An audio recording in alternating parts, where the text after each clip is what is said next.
Hello, hello, hello. Mega love shout out everyone. Guys, dito ako sa labas uminom ng karakti. Hinihintay ko si Yoli.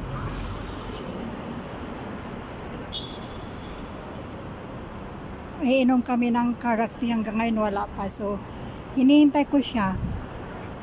Pag mga 6:30 at wala pa siya, ay akyat na ako sa taas, guys. Akyat na ako sa building namin dyan ang taas. Shout out everyone, shout out sa aking bunso sa Pilipinas. Chad, ingat anak, Meka, ingat kayo lahat dyan. Ria, Rian, Sia, Baby Sia, ingat kayo lahat. Aking kapatid sa Kuwait City, Violet and Vlog. Sa aking lahat ng mga kapatid, shout out sa inyong lahat. Nga awan labas.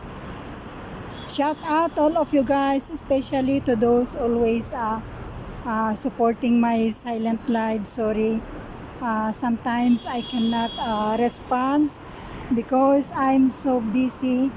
For now, shout out, thank you guys, everyone. Adding GGM, thank you. Adding Love Travel Music, thank you. Sisi Quinana, Honey YTC, thank you so much.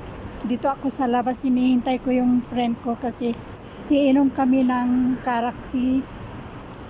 Ando naman mga amo ko sa taas. Okay lang naman na bumaba pag ganitong oras kasi medyo bored ako sa taas.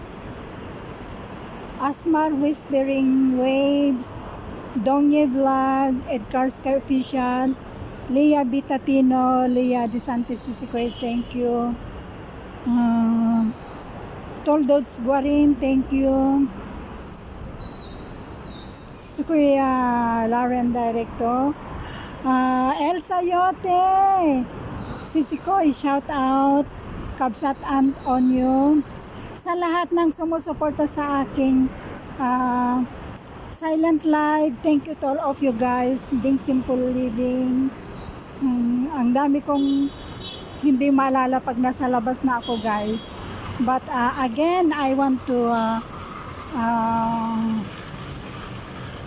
sandali yun yata yung hinihintay ko. Ayun na yata. Ayun na yung hinihintay ko, guys. At hindi ako magbablog kasi baka ibawal-bawal nila dun sa banda rin kasi medyo mahigpit dito sa Sardia pagdating sa vlog. Hindi katulad ng Dubai na open.